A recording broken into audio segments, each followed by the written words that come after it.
Welcome to జనమ్మట. నేను మీ చంద్ర. ఈ రోజు ఈనాడు, ఆంధ్రజ్యోతి జగన్ గారి గురించి ఎలాంటి వార్తలు రాశారో, ఆ వార్తల వెనుక ఉన్న మర్మం ఏంటి, నిజంగానే ఆ పరిస్థితి ఒకసారి చూద్దామా. మనం ఈనాడు వార్తాపత్రిక వస్తే, ఈనాడు వార్తాపత్రిక రణరంగం, రైతుల ఢిల్లీ చెలో ఉద్రిక్తం అంటే ఏదైతే కేంద్రానికి సంబంధించిన వార్త ఉందో ఆ వార్త రాసుకొచ్చారో ఒకసారి చూద్దాం. పంజాబ్ హర్యానా సరిహద్దు సెమ్ము ప్రాంతానికి భారీ సంఖ్యలో చేరుకున్న రైతులు, పోలీసులు బాష్పాయ్ ప్రయోగించడంతో పరుగులు తీస్తున్న అన్నదాతలు, బార్కెట్లను తొలగించి దూసుకెళ్తున్న అన్నదాతలు, పంజాబ్ హర్యానా సరిహద్దులోని శంభు వద్ద అలజడి, బాష్పవాయువు, రబ్బర్ బుల్లెట్లు, జల పీరంగులను ప్రయోగించిన పోలీసులు, జిందులోని ఘర్షణ 24 మంది పోలీసులకు 60 మంది రైతులకు గాయాలు, ఇప్పటికిప్పుడే చట్టం తేలేమన్న కేంద్రం, చర్చలకు సిద్ధమని ప్రకటన. మన మీద ఇది పంటలకు కనీస మద్దతు ధరపై చట్టం చేయడంతో పాటు ఇతర సమస్యలకు పరిష్కరించాలని రైతులు చేపట్టిన ఢిల్లీ చెలో రణరంగంపై రైతులు పోలీసుల మధ్య పలు చోట్ల తీవ్ర ఘర్షణలు చోటు చేసుకున్నాయి. పంజాబ్ హర్యానాల నుంచి ఢిల్లీకి బయలుదేరిన రైతులు ఎన్ని అడ్డంకులైనా లెక్క చేయడం లేదు, ఎలాగైనా ఢిల్లీ చేరుకొని ఆందోళన కొనసాగించాలని వారు తీవ్రంగా ప్రయత్నిస్తున్నారు. మరోవైపు రైతులు ఢిల్లీకి రాకుండా పోలీసులు అంతే స్థాయిలో అడ్డుకుంటున్నారు. ఒక రోజు ముందుగానే జాతీయ రహదారిపై బార్గేట్లు అడ్డుగోడలు నిర్మించిన వారు మంగళవారం పంజాబ్ హర్యానాలో రైతులకు ఎక్కడికక్కడ నిరోధిస్తున్నారు. అయితే ఏదైతే అన్నదాతలు కనీసం మద్దతు ధర దేవాలని ఒక చట్టాన్ని తీసుకొని రాని కేంద్రానికి డిమాండ్ చేస్తున్నారు. అయితే ఇప్పటికిప్పుడు ఆ చట్టం తీసుకొని రాలేమంటున్నారు. ఎందుకంటే రైతులు ఖచ్చితంగా ఆ చట్టం తెచ్చేదాకా మేము మెడలో వంచం, ఎవరికి బెదరం ఆదరం అని చెప్పి అన్నదాతలు చలో ఢిల్లీకి పిలుపునిచ్చారు. ఈ చలో ఢిల్లీకి ప్రతి ఒక్క రైతు ముందుకు కదిలి వస్తున్నారు. ఏదైతే ఈ చట్టం తీసుకొని రావాలని చెప్తున్నారో ఆ రైతులు నా ఒక్కడి కోసం కాదు, దేశంలో ఉన్న రైతులందరికీ ఈ చట్టం వర్తిస్తే అందరు రైతులు ఖచ్చితంగా సుభిక్షంగా ఉంటారు. ఏదైతే ఈ చట్టం తెస్తే అప్పుడు రైతులు ఆనందంగా వ్యవసాయం చేసుకుంటారు, లేకపోతే చాలా నష్టాలు వస్తాయి రైతులకు. ఖచ్చితంగా రైతులకు ఈ చట్టం తీసుకొని రావాలని అన్నదాతలు ప్రయత్నిస్తున్నారు. ఏదేమైనప్పటికీ కేంద్ర బలగాలు ఎంత ప్రయత్నించినా కూడా సరే, ఆ కేంద్ర బలగాలకి లొంగకుండా బార్గేట్లను సైతం తొలగించుకుంటూ వాళ్ళకు వస్తున్న అడ్డంకులన్నీ తీసుకుంటూ వెళ్ళిపోతున్నారు. అయినా మన పిచ్చే కానీ రైతులకి ఎన్ని అడ్డంకులు పెడితే మాత్రం వాళ్ళు అనుకున్నది సాధించుకుని ఉంటారా? నష్టం వస్తుందని తెలిసినా కూడా వ్యవసాయం చేస్తుంది రైతులు. అలాంటి రైతులకి ఈ రోజు బార్గేట్ల రూపంలోనూ, జల పిరంగుల రూపంలోనూ, బుల్లెట్ల రూపంలోనూ, రబ్బర్ బుల్లెట్ల రూపంలోనూ వాళ్ళని అడ్డుకోవాలని చూస్తే అవన్నీ పటాపంచలు చేసుకోవడం వాళ్ళకు లెక్క కాదు. ఎందుకంటే రైతులు వాటిని అన్నింటినీ స్వతహాగా ఓర్చుకునే నైతికత వాళ్ళకు ఉంటుంది. ఎందుకంటే మన్ను టెండర్లో నాగలు పట్టుకొని వ్యవసాయం చేసే రైతుకి రబ్బర్ బుల్లెట్ ఓ దెబ్బ, లేదంటే వాళ్ళ పెట్టిన బార్గెట్లో లెక్క, ఇవన్నీ తొలగించుకొని ఖచ్చితంగా రైతులు విజయం సాధిస్తున్నారని నేనైతే అనుకుంటున్నాను. మరి రైతుల గురించి మీరేమనుకుంటున్నారో ఒకసారి చెప్పండి. జేఈఈ మెయిన్స్ లో తెలుగు వాళ్ళ హవా. దేశవ్యాప్తంగా 23 మందికి 100%, తెలంగాణ నుంచి 7, ఏపీ నుంచి 3. జేఈఈ మెయిన్స్ లో 100% సాధించిన తెలుగు విద్యార్థులు సురాజ్ షేక్, అన్నారెడ్డి, వెంకట సతీష్ రెడ్డి, సాయితేజ, మాదినేని, మోహన్ కల్లూరు, మత్తరపు అనిఫ్. ఇది ఏదైతే జేఈఈ ఎగ్జామ్ ఉందో ఆ జేఈఈ ఎగ్జామ్ సంబంధించి 100 ఏదైతే ఉందో దాంట్లో 23 మందికి 100% వచ్చి దేశవ్యాప్తంగా. అయితే తెలంగాణ నుంచి 7, ఏపీ నుంచి 3 రావడంతో తెలుగు విద్యార్థులు 10 మంది సాధించారని చెప్పారు. నిన్నటి రోజు ఆంధ్రకు సంబంధించింది ఫైనల్ జరిగాయి. కబడ్డీ ప్రథమ స్థాయిలో నిలిచిన విశాఖ మహిళల జట్టుకు ట్రోఫీ, నమూనా చిక్కు అందిస్తున్న సీఎం జగన్, మంత్రి రోజు తదితరులు. ప్రతి సంవత్సరం ఆంధ్ర ముగింపు వేడుకల్లో సీఎం జగన్ విజేతలకు బహుమతులు అందజేస్తారు. ఏదైతే ఆంధ్ర ప్రతిష్టాత్మకంగా జగన్మోహన్ రెడ్డి గారు చేపట్టారో, ఏ రోజైతే మొదలు పెట్టారో ఆ రోజు నుంచి నిన్నటికి చివరి దశకు చేరుకుంది. చివరి దశకు చేరుకొని ఖచ్చితంగా వాటికి సంబంధించిన ఎవరైతే విజేతలు ఉన్నారో ఆ విజేతలకు బహుమతులు అందించడం జరిగింది. ఖచ్చితంగా ఇదే ఆంధ్ర ప్రతి సంవత్సరం ప్రోత్సహిస్తాం. ఖచ్చితంగా విద్యార్థుల లేకుంటే క్రీడాకారుల మేధోశక్తిని, వాళ్ళ టాలెంట్ ని గుర్తించి వాళ్ళకి ప్రోత్సాహాలు అందిస్తూ మన రాష్ట్రానికే కాదు మన దేశానికి ఈ సేవలు అందించే విధంగా, వాళ్ళు తీర్చిదిద్దే విధంగా ఆంధ్ర పేరుతో ఒక కార్యక్రమాన్ని తీసుకుని వచ్చారు జగన్మోహన్ రెడ్డి. ఖచ్చితంగా ఈ ఆంధ్ర అన్నది ప్రతి సంవత్సరం నిర్వహించి వాళ్లకు బాసుడుగా నిలుస్తాం. ఖచ్చితంగా వాళ్ళ విజయ అవకాశాల్లో రాష్ట్ర ప్రభుత్వం తమ వంతు చోటు చేసుకుంటుంది అంటున్నారు. ఈ ఆంధ్రాన్ని మొట్టమొదటిసారిగా ఏపీ ప్రభుత్వం తీసుకొని వచ్చింది. ఖచ్చితంగా మన దేశంలోనే ఏ రాష్ట్ర ప్రభుత్వం నిర్వహించినంత ప్రయాసాల పడి ఖచ్చితంగా డబ్బు ఖర్చైనా పడలేదని చెప్పి పల్లెటూరులో ఉన్న క్రీడాకారులను వెలక తీసి ఆంధ్ర కార్యక్రమాన్ని తీసుకొని వచ్చారు. ఈ ఆంధ్ర కార్యక్రమంతో ఎంతో మంది విద్యార్థులకు, క్రీడాకారులకు మహోన్నత భవిష్యత్తు లభిస్తుంది. ఎందుకంటే వాళ్ళ క్రీడను ప్రపంచ స్థాయి చూసే విధంగా చేసింది ఈ రోజు ఆంధ్ర ద్వారా. ఇదే ఆంధ్రని ఈ సంవత్సరం ముగించేసుకుని చేతులు దులుపుకుంటుందంటే ఖచ్చితంగా కాదు. ఆంధ్ర అన్న కార్యక్రమాన్ని ప్రతి సంవత్సరం నిర్వహిస్తాం. విద్యార్థుల క్రీడాకారుల మేధస్సతిని వాళ్ళ అభ్యున్నతకు తోడ్పడుతుంటుంది రాష్ట్ర ప్రభుత్వం అని చెప్పేసి ఈ అర్ధమందర కార్యక్రమం గురించి ఎవరికైతే విజేతలు ఉన్నారో వాళ్ళకు బహుమతులు అందించారు సీఎం జగన్ గారు. ఈ కార్యక్రమంలో విడుదల రజనీ గారు, తర్వాత ఈ కార్యక్రమంలో విడుదల రజనీ గారు, మంత్రి రోజా గారు పాల్పంచుకున్నారు. మిగిలిన తదితరులు కూడా పాల్పంచుకున్నారు. ఏదేమైనప్పటికీ ఇది ఇక్కడ అయితే నిన్న పాలకొండ నుంచి వీరఘట్టం మీదకు కార్యపాలెం వెళ్తున్న లోకేష్ ను స్థానికులు ఆపి ప్రధాన రహదారి అధ్వానంగా మరి ఇబ్బంది పడుతున్నామని చెప్పగా సెల్ఫీ తీసుకున్న ఆయన త్వరలో తెదేపా అధికారంలోకి వస్తుందని, రోడ్డు పనులు పూర్తి చేస్తామని హామీ ఇచ్చారు. ఉత్తరాంధ్రకు పట్టిన సరి జగన్ మళ్ళీ నమ్మితే నట్టేట ముంచేస్తారు. మరోసారి వస్తే ఆస్తులు లాగేసుకుంటారు. ఉత్తరాంధ్రలో ఒక్క ఇటుక కూడా పేర్చలేదు. పాలకొండ, కురుపం, పాతపట్నం, శంకరాభవం సభల్లో నారా లోకేష్. ఉత్తరాంధ్ర అభివృద్ధికి అడ్డంకి ఎవరు? టీడీపీ వాళ్ళు కదా. ఉత్తరాంధ్రలో రాజధాని పెడతానంటే వద్దు అని చెప్పింది టీడీపీ వాళ్ళు కదా. ఉత్తరాంధ్రలో బౌంతులు కడుతుంటే కోర్టులకు వెళ్ళి అడ్డంకులు సృష్టించింది టీడీపీ వాళ్ళు కదా. ఉత్తరాంధ్రలో ఏ పనులు చేయాలన్నా కోర్టులకు వెళ్ళి అడ్డంకుంటున్నది టీడీపీ వాళ్ళు కదా. అంటే ఇక్కడ టీడీపీ వాళ్ళకి రోడ్లు మాత్రమే వేయాలి. ఆ రోడ్లు ఎక్కడో రోడ్లు కూడా వేస్తున్నారు. అయితే వేసిన రోడ్లను చూపించకుండా వేయని రోడ్లను మాత్రమే చూపిస్తున్నారు. పోనీ గత ప్రభుత్వంలో పరిపాలించింది మీరే కదా, మరి మీరు వేసిన రోడ్లు అప్పుడే పోయాయా? అంటే మీరు రోడ్లు వేయలేదనే, మీరు అభివృద్ధి చేయలేదనే? అంటే ఖచ్చితంగా జగన్మోహన్ రెడ్డి గారి ప్రభుత్వం అభివృద్ధి చేసింది. అక్కడ రాజధాని కడతానంటే అడ్డుకుంటున్నది టీడీపీ నాయకులు. కోర్టుల ద్వారా కోర్టుకి వెళ్ళి ఆ స్టేలు తీసుకొని వచ్చి రాజధానిని ఉత్తరాంధ్రకు తరలించొద్దు, ఇక్కడే ఉండాలి అమరావతిలో అని చెప్పి టీడీపీ నాయకులు కదా కోర్టులో కొట్లాడుతుంది. అంటే ఉత్తరాంధ్ర అడ్డంకి ఎవరు ఇక్కడ?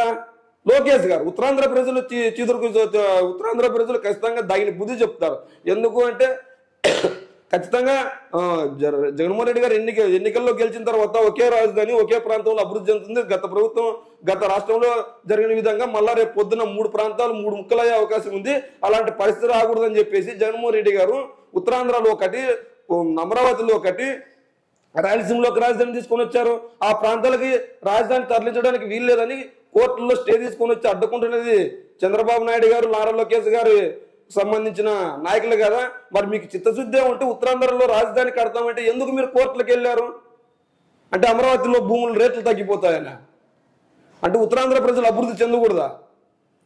ఉత్తరాంధ్ర ప్రజలు మహోన్నతమైన లబ్ధి పొందకూడదా? ఉత్తరాంధ్ర ప్రజలు అందరికీ దేశంలోనే ఆదర్శంగా ఉండకూడదా? అంటే ఇక్కడ ఖచ్చితంగా ఉత్తరాంధ్ర ప్రజలను ఎలాగైనా ఆ అభివృద్ధిని అడ్డుకోవాలని ప్రయత్నిస్తుంది ముమ్మాటికి టీడీపీ నాయకులు. ఎందుకంటే టీడీపీ నాయకులు ఎందుకు అడ్డుకుంటున్నారంటే ఖచ్చితంగా వీళ్ళకి లబ్ధి చేకూరుతుంది, వీళ్ళకి మంచి అన్నది కాదు. వీళ్ళకి కావాల్సిన వాళ్ళ భూముల రేట్లు పెరగాలి, వీళ్ళకి కావాల్సిన వాళ్ళ పరిస్థితులు మెరుగుపడాలి, నిజమైన పేదవాడు బాగుపడకూడదు అన్నది వీళ్ళ అభిప్రాయం. నిజంగానే వీళ్ళకి అంత మంచి అభిప్రాయం ఉంటే గత ఎన్నికల్లోనే వీళ్ళు గెలిచిన వెంటనే అన్ని ప్రాంతాల అభివృద్ధిని దృష్టి పెట్టుకుని పని చేయాలి కదా. అదేవిధంగా ఇక్కడ మళ్ళా ఆంధ్రజ్యోతిలో కూడా జగన్ లూటి 1,00,000 కోట్లు జైలుకు కాలం. శంకరావులో సీఎం జగన్ లోకేష్ హెచ్చరిక. ఇక్కడ 1,00,000 కోట్లు దోచుకుంది ఎవరు? మీరు దోచుకున్నారు. అందుకే మీ నాన్నగారు జైలుకి వెళ్ళారు. బయటకు వచ్చారు, డ్రామాలు ఆడారు. ఆరోగ్యం బాగాలేదన్నారు, బెయిల్ తెచ్చుకున్నారు. ఈ రోజు డ్రామాలు ఆడి మళ్ళా బయట తిరుగుతున్నారు, రాజకీయ విమర్శలు చేస్తున్నారు. ఇది ఎంతవరకు కరెక్ట్? అంటే ఇక్కడ మీ నాన్నగారు జైలుకి వెళ్ళింది వాస్తవమా కాదా? కోర్టు రిమాండ్ విధించింది వాస్తవమా కాదా? అంటే మీ నాన్నగారు అవినీతి చేస్తే పక్క వాళ్ళు అవినీతి చేశారని బురద వేయడం న్యాయమా? నిజంగానే జగన్మోహన్ రెడ్డి గారు అవినీతి చేసింటే పలానా దాంట్లో అవినీతి చేశారని చూపించండి. మీరు అవినీతి చేశారు కాబట్టి అమరావతి కుంభకోణంలో అవినీతి చేశారు, ఇంగరంగ రోడ్డు కుంభకోణంలో అవినీతి చేశారు, అదేవిధంగా స్కిల్ డెవలప్మెంట్ కేసులో అవినీతి చేశారు. ప్రతి ఒక్కటి ఆధారాలతో సగం ప్రభుత్వం బయట పెట్టింది. మరి మీరు ఎందుకు బయట పెట్టలేకపోతున్నారు? అంటే ఖచ్చితంగా బురద చల్లితే చాలు, ఆ బురద వాళ్ళకి కడుక్కోవడం, రాసుకోవడం, పూసుకోవడం అది వాళ్ళ కర్మ, మనం ఏం చేయలేమన్న నీతి పాటిస్తున్నారా ఇక్కడ? ఖచ్చితంగా ఏదేమైనా నిజం మాట్లాడితే తల పగిలిపోతుంది. మీరు నిజం మాట్లాడితే మీ తల పగిలిపోతుంది. అమ్మఒడి ఎవరు తీసుకొచ్చారు? జగన్మోహన్ రెడ్డి గారు కదా. అదేవిధంగా జగన్ రెడ్డికి ఆ శాపం ఉంది, జగన్ సార్ గారు ఆ శాపం ఉంది, మీకు ఆ శాపం ఉంది, మీ నాన్నగారికి ఆ శాపం ఉంది. నిజంగా మీరు 14.5 సంవత్సరాలు పరిపాలన చేశారు. 14.5 సంవత్సరాల్లో ఏ పని చేశారు, ఎంత పని చేశారు ఒకసారి చెప్పే ధైర్యం ఉందా? 14 సంవత్సరాల పరిపాలన చూసి మాకు ఓటేయండి అని అడిగే దమ్ము ధైర్యం నీకు కానీ మీ నాన్నగారికి కానీ ఉందా? మీ పార్టీకి కానీ ఉందా? ఆ పార్టీ మీద అయితే కదా ఫస్ట్ నందమూరి ఫ్యామిలీ నుంచి మీరు లాక్కున్నారు. ఇప్పుడు ఈరోజు ఏదో నీతి కవర్లు మాట్లాడుతున్నారు. నిజంగానే నిజాలు చెప్తే 1000 ముక్కలయ్యే శాపం మీకుంది. ఎన్నికల ముందు డిఎస్సి అంటూ మోసం, ఎన్నికల ముందు డిఎస్సి 6,000 పోస్టులు అంతకు ముందే సచివాలయ ఉద్యోగాలు ఇచ్చాడు, వాలంటీర్ వ్యవస్థ తీసుకొని వచ్చాడు, పోలీస్ శాఖలో ఉద్యోగాలు ఇచ్చాడు, పెద్ద ఎత్తున నిరుద్యోగుల బాసట నిలిచిందే జగన్మోహన్ రెడ్డి గారు. ఎన్నికల ముందు ఇవ్వడం ఏంటి? అంతకుముందు మీ నాన్నగారు డిఎస్సి నోటిఫికేషన్లు ఇచ్చి ఆ క్వాలిఫై అయిన అభ్యర్థుల్ని ఫుల్ఫిల్ చేయకపోతే ఫుల్ఫిల్ చేయాల్సిన బాధ్యత ప్రభుత్వానికి అని చెప్పేసి గతంలో నిర్వహించిన ప్రభుత్వాలు డిఎస్సికి సంబంధించిన నోటిఫికేషన్లు జగన్మోహన్ రెడ్డి గారు వాళ్ళకి ఉద్యోగాలు ఇచ్చాడు. మర్చిపోయావా? మరి ఆ ఉద్యోగాల గురించి ఎందుకు మాట్లాడట్లేదు ఈరోజు టీడీపీ? అంటే మీ నాన్నగారు ఇచ్చిన ఉద్యోగాలు కనీసం క్వాలిఫై అయ్యి ఆ అభ్యర్థులు రోడ్లంబడి కూరగాయల వ్యాపారము, చిల్లరంగంలో ఇట్లా ఏదో ఒక వ్యాపారం చేసుకుంటుంటే ఇది తప్పు. ఖచ్చితంగా వాళ్ళు క్వాలిఫైడ్ అయిన అభ్యర్థులు వాళ్ళకందరికీ పోస్టులు ఇవ్వాలని చెప్పేసి ఉద్యోగాలు ఇచ్చిన ఘనత జగన్మోహన్ రెడ్డి గారిది. మరి మీ నాన్నగారు ఎందుకు ఇవ్వలేదు గత ప్రభుత్వంలో? అదేవిధంగా బిడ్డనంటూ మీ భూములు లాక్కునే యత్నం. మీ ఇంటికి భూమి తీసుకొచ్చింది మీరు, మా ఇంటికి మా భూమి ఎట్లా వస్తుంది? ఈరోజు జగన్మోహన్ రెడ్డి గారు పత్రాలు ఇస్తున్నాడు. మీ ఇంటికి భూమి తీసుకొచ్చింది మీరు, దోమలపై దండయాత్ర చేసింది మీరు, చెట్టు నీరు కార్యక్రమాన్ని తీసుకొచ్చింది మీరు, వనం కార్యక్రమం తీసుకొచ్చింది మీరు. ఈ కార్యక్రమాల వల్ల ఎవరికి లబ్ధి చేకూరిందంటే టీడీపీ కార్యకర్తలకి, టీడీపీ నాయకులకు లబ్ధి చేకూరింది. నిజమైన పేద ప్రజలకు న్యాయం చేకూరలేదు.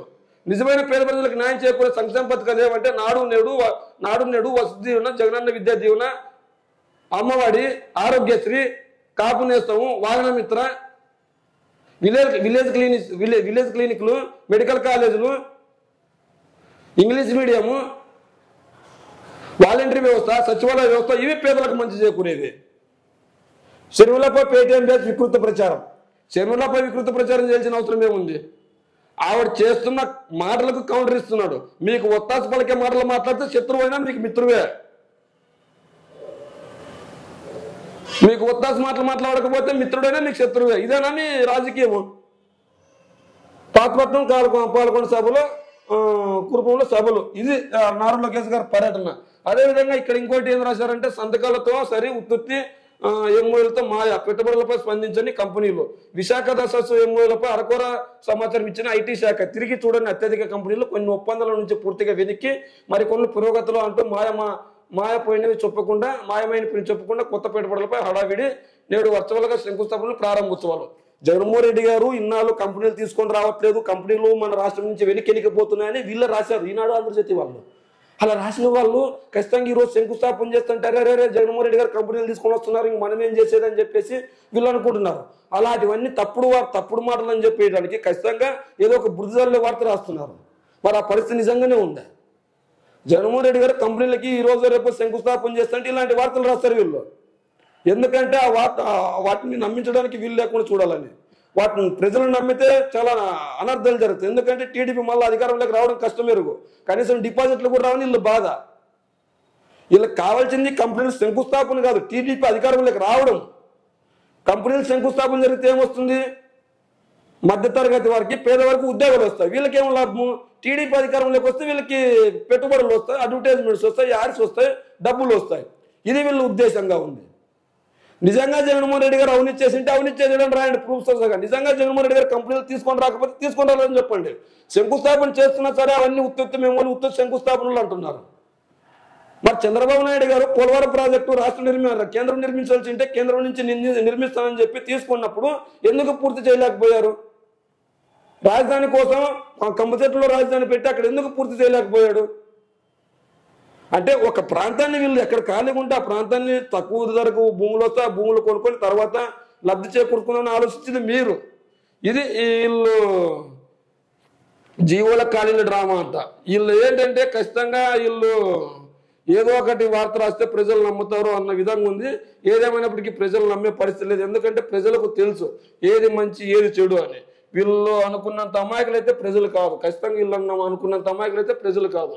వీళ్ళు ఎందుకు ఇలా వార్తలు రాస్తున్నారంటే ఖచ్చితంగా ప్రజలను మభ్యపెట్టడానికి.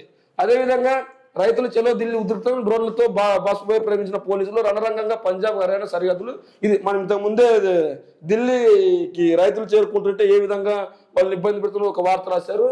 ఎందుకంటే ఏదైనా కూడా కేంద్రానికి సంబంధించింది ఈనాడు ఆంధ్రజ్యోతి వాళ్ళకి వ్యతిరేకంగా ఉన్నా కూడా బాగానే రాస్తారు. ఎందుకంటే వీళ్ళు కేంద్రంతో సఖ్యతగా ఉంటారు, అలాగే రాష్ట్ర ప్రభుత్వంతో ఇక్కడ సఖ్యతగా లేరు. ఖచ్చితంగా జేఈ మెయిన్స్లో మన వాళ్ళు 100 స్కోర్తో సాధించిన 23 మందిలో 10 మంది తెలుగు రాష్ట్రాల విద్యార్థులు. ఏపీ నుంచి 3, తెలంగాణ నుంచి 7, రిషిశేఖర్ శుక్లాకు జాతీయ స్థాయిలో 2వ ర్యాంకు, ఏపీకి చెందిన షేక్ సరీజ్కు 3వ ర్యాంకు, ఐఐటి దుబాయ్లో కంప్యూటర్ సైన్స్ లక్ష్యం అంటున్న విజేతలు ఏదైతే జేఈకి సంబంధించిందో వాళ్ళు ఖచ్చితంగా 100% మార్కులతో 10 మంది తెలుగు విద్యార్థులు వచ్చారు. 10 మందిలో 7 తెలంగాణకు సంబంధించిన వాళ్ళు, 3 మన ఏపీకి సంబంధించిన వాళ్ళు. ఇద్దరు మన పిల్లలే కాబట్టి ఇద్దరికి కంగ్రాచులేషన్ చెప్తుంది మన జనం మాట. అదేవిధంగా మీరు కూడా ఒకసారి కంగ్రాచులేషన్ చెప్పండి. ఇలాంటి ఎన్నో ఆంధ్ర హైకోర్టులో 2 అదనపు న్యాయమూర్తులకు పదోన్నతులు శాశ్వత జడ్జిలుగా జస్టిస్ చక్రవర్తి, జస్టిస్ మల్లికార్జునరావు, మధ్యప్రదేశ్ హైకోర్టులో జస్టిస్ దుబ్బల వెంకటరమణకు కూడా సుప్రీంకోర్టు కొలిజియం సిఫార్సు. ఈ జగన్ జంతర్ మంతర్ అని ఇంకోటి రాసినారు. రాజధానిపై నయా డ్రామా. పూర్తి కాని ఇళ్ళ అధికారులు అంటున్నారంట. సిఆర్డీఏకి 70 కోట్ల అద్దె కూడా కడుతున్నారంట. బ్యాంకులను కోట్లకు బుడ్డి కొట్టించే ఎత్తుగడ 2000 కోట్ల అప్పు ఎగ్గొట్టడానికి 70 కోట్ల అబద్ధం, పైగా రాజధానిపై అబద్ధపు జీవో సైతం విడుదల. బాబు హయాంలో అధికారుల కోసం బిల్డింగులు అప్పట్లోనే 70% పూర్తి, కానీ పట్టించుకుని జగన్ నిర్మాణం 2024 ఫిబ్రవరిలో పూర్తయ్యేలా నాడు డీల్ గడువు దాటితే అప్పు 2000 కోట్లు ఒకేసారి కట్టాలి. ఆ గడువు వచ్చేయడంతో డ్రామాలు ఆరంభం. ఏదైతే జగన్మోహన్ రెడ్డి గారు ఖచ్చితంగా ప్రజల పక్షాన ప్రజలు ఉన్నారో, ఖచ్చితంగా వీళ్ళు జగన్మోహన్ రెడ్డి గారు అప్పులు తీసుకునే తప్పే, ఆ అప్పులను తీర్చడానికి ప్రణాళికలు వేసినా తప్పే, ఆ విధంగా ఉంది వీళ్ళ పరిస్థితి. ఏదేమైనప్పటికీ ఈనాడు ఆంధ్రజ్యోతి కేవలం ఒకే లక్ష్యంగా ఉన్నాయి. వచ్చే ఎన్నికల్లో జగన్మోహన్ రెడ్డి గారు నోడగొట్టడానికి వీళ్ళ వార్తలు రాస్తున్నట్లుంది. టీడీపీ అధికారాన్ని తీసుకొని రావడానికి ప్రయత్నిస్తారు వీళ్ళు. ఈనాడు ఆంధ్రజ్యోతి లేదంటే జగన్మోహన్ రెడ్డికి సంబంధించిన సాక్షి వార్తా పత్రికల్లో వార్తలు రాసినంత మాత్రాన ఏపీ ప్రజలు కానీ ఏ దేశ ప్రజలైనా ఏ రాష్ట్ర ప్రజలైనా ఓట్లేసే పరిస్థితులు ఉంది. ఎందుకంటే ఖచ్చితంగా వాళ్ళకి లబ్ధి చేకూరుతూనే ఓట్లు వేస్తారు. లబ్ధి చేకూరకపోతే రాష్ట్ర ప్రభుత్వాన్ని కావచ్చు, కేంద్ర ప్రభుత్వాన్ని కావచ్చు మార్చే అవకాశాలు పుష్కలంగా ఉంది. ఎందుకంటే ఓటు అనే ఆయుధం వాళ్ళ చేతిలో ఉంది. ఖచ్చితంగా వాళ్ళకి ఈ నాయకుడు కావాలి అనుకుంటే ఆ నాయకుడిని ఎన్నుకుంటారు. ఖచ్చితంగా ఈ నాయకుడు వద్దనుకుంటే ఆ నాయకుడిని వద్దనుకుంటారు. ఇప్పుడు సోషల్ మీడియా అన్నది ఈ ఎలక్ట్రానిక్ మీడియా, ప్రింట్ మీడియా కంటే పవర్ఫుల్గా తయారైంది. ఎందుకంటే జరిగిన మరో క్షణంలో వస్తున్నదే సోషల్ మీడియా. ఆ సోషల్ మీడియాలో నిజానిజాలు అందరికీ తెలుస్తున్నాయి. ఈ నేపథ్యంలో ఖచ్చితంగా సోషల్ మీడియాలో వాస్తవాలు తెలుసుకుంటున్నారు. ఎవరు మంచి చేస్తున్నారు, ఎవరు మంచి చేయట్లేదు. ఒకవేళ సోషల్ మీడియా కూడా వీక్గా ఉంటే ఖచ్చితంగా ఆ నాయకుడు వాళ్ళ దగ్గరికి వచ్చి డబ్బులు ఇస్తున్నాడా, లేదంటే సంక్షేమ పథకాలు ఇస్తున్నాడా, అభివృద్ధి ఇస్తున్నాడా, మాయమాటలు చెప్తున్నాడా అన్నది ప్రతి ఒక్కరికి అర్థమైపోతుంది. ఈ నేపథ్యంలో ఖచ్చితంగా ఆ అర్థమైపోయిన నేపథ్యంలో వాళ్ళ మాటలు అర్థం చేసుకుని ఖచ్చితంగా వాళ్ళకి మంచి చేసే నాయకుడికి ఓటేస్తారు, మంచి చేయని నాయకుడికి ఓటు వేరు. ఖచ్చితంగా ఇందులో ఉన్న 2014 ఎన్నికల్లో చంద్రబాబు నాయుడు గారు అనుభవం ఉందన్న అధికారాన్ని కట్టిపెట్టిన ఏపీ ప్రజలు ఆయన 2014 నుంచి 2019 వరకు మంచిగా పరిపాలన చేయలేదు కాబట్టి అఖండ మెజారిటీతో వైఎస్ఆర్సీపీని గెలిపించారు. మరి జగన్మోహన్ రెడ్డి గారు 2019 ఎన్నికల్లో ఇచ్చిన మేనిఫెస్టోను తూచ తప్పకుండా అమలు పరిచాడు. ఏదైతే జగన్మోహన్ రెడ్డి గారు అమ్మఒడి ఇస్తానన్నాడు, నవరత్నాలు అన్నాడు, ఈ నవరత్నాల పేరుతో జగన్మోహన్ రెడ్డి గారు జనాల్లోకి వెళ్ళారు. ఆ నవరత్నాలను తూచ తప్పకుండా అమలు పరుస్తున్నాడు. 99.99% అమలు పరిచాను. నాకు ఓటు వేసే వాళ్ళు నా వల్ల మీకు మంచి జరుగుతున్న ఓటు వేయండి, లేకుంటే వద్దు అని చెప్పిన నాయకుడు జగన్మోహన్ రెడ్డి గారు. ఈ నేపథ్యంలో ఖచ్చితంగా జగన్మోహన్ రెడ్డి గారికి వాళ్ళ మంచి జరుగుతున్న ఓటు వేయండి అని జగన్మోహన్ రెడ్డి గారే చెప్తున్నారు. అంటే ఇక్కడ చిత్తశుద్ధి ఉన్న నాయకుడు ఎవరంటే జగన్మోహన్ రెడ్డి గారు అని చెప్పాలి. ఎందుకు చిత్తశుద్ధి నా జగన్మోహన్ రెడ్డి గారికి ఉంది అంటే ఖచ్చితంగా ప్రజల మనసును నెగ్గాను కాబట్టి మీకు మంచి జరుగుతుందని నాకు ఓటు వేయండి జగన్మోహన్ రెడ్డి గారు అడుగుతున్నారు. వీళ్ళకి ఆ చిత్తశుద్ధి లేదు కాబట్టి ఈరోజు టీడీపీ జనసేన పొత్తు కలిసాయి. వీళ్ళ వల్ల కాదు అని చెప్పేసి మరో బీజేపీతో కూడా ప్రాకులాడడానికి ఉంది. అయినా అక్కడ బీజేపీతో పొత్తు వద్దని కూడా చెప్పలేకపోతుంది. ఇక్కడ పొత్తు పెట్టుకోలేకపోతున్నాయి. ఎందుకంటే బీజేపీ 30 సీట్లు అడిగిందంట, జనసేనకి 50 సీట్లు ఇవ్వాలంట. మొత్తం 75 నుంచి 80 సీట్లు టీడీపీ జనసేనకి బీజేపీకి ఇవ్వాలంట. అంతేకాకుండా సీఎం షేర్లో పవన్ కళ్యాణ్కి కూర్చోబెట్టాలంట. అంటే ఇవన్నీ ఇచ్చే ఉద్దేశం వీళ్ళకి లేకపోవడంతో ఖచ్చితంగా నువ్వు అని చెప్పలేకపోతే నెస్ అని చెప్పలేకపోతున్నాను. ఏదేమైనప్పటికీ మంచి చేసే నాయకుడికి ఓటేస్తారు, మంచి చేయని నాయకుడికి ఓటేరు ప్రజలు. ఈ నేపథ్యంలో ఈనాడు ఆంధ్రజ్యోతి రాసిన వార్తల గురించి మీరేమనుకుంటున్నారో మీ కామెంట్ రూపంలో తెలియజేయండి.